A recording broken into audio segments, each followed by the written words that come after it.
my 10-second acting brief, I decided to animate Dipper Pines from Alex Hirsch's Gravity Falls. I collected a whole bunch of reference images, and sadly there were no full-coloured turnarounds of Dipper, but I did get some really nice expression sheets, and I referred to them throughout the process.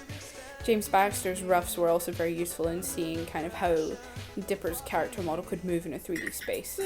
After that, I went and looked at some of Alex Hirsch's he does a lot of charity streams and things, so I was looking at his style in other contexts to try and get a grasp on the mood.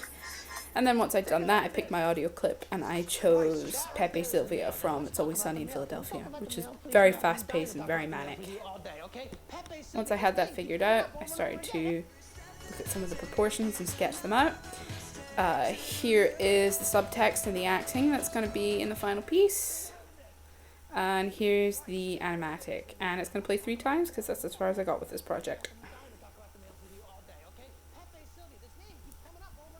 Take a look at this.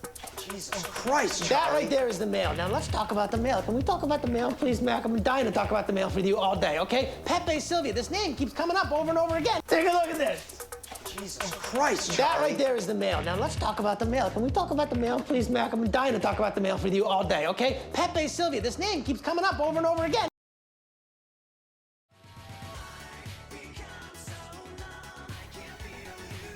Bees. I like bees a lot, so for the effects brief I decided I was going to animate one.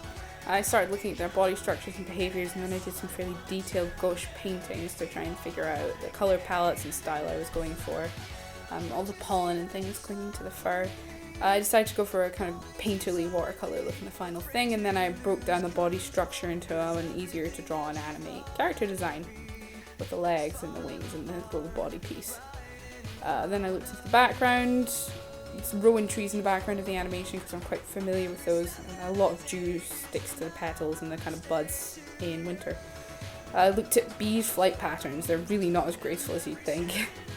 Here's my first animatic.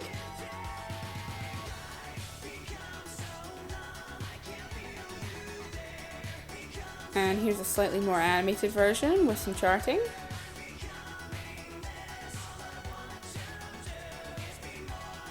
And here's a color version with more animation and a little bit of nicer timing. And here it's 3 times because this is as far as I got with the project.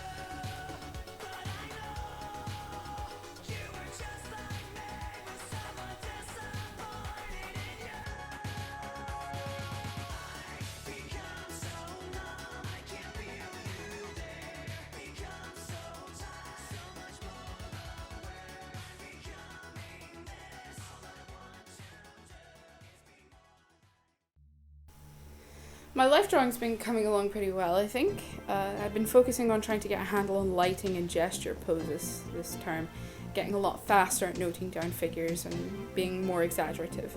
And the results seem to be pretty decent.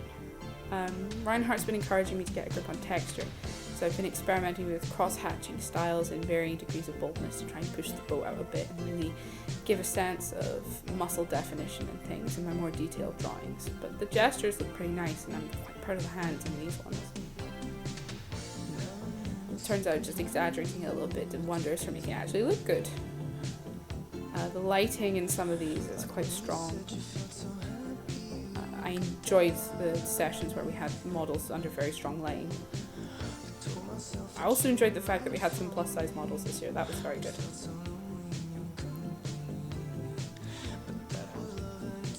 The cross-hatching style on the fabrics has been particularly useful.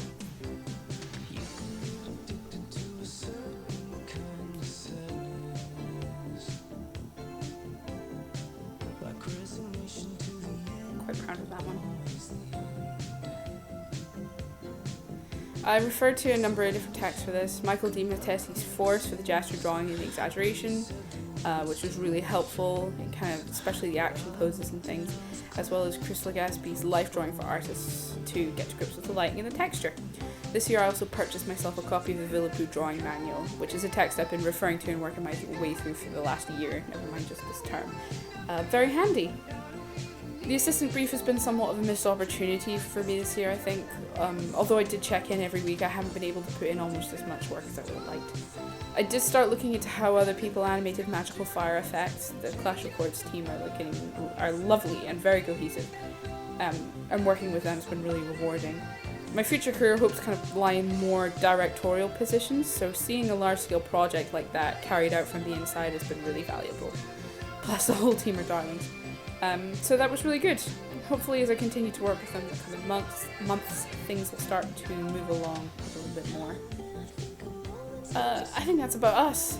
As far as my professional competence grade and attendance goes, I'm aware that it's not going to be great this year.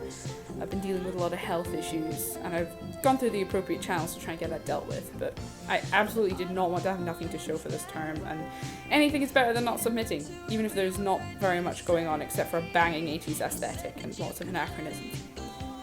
Aside from that, I'd like to remark on how valuable the studio space and the company of my classmates has been this year. Having such a capable group of animators around me is really inspiring, so that's helped a lot. Thank you for your time. Future me will take any questions you've got.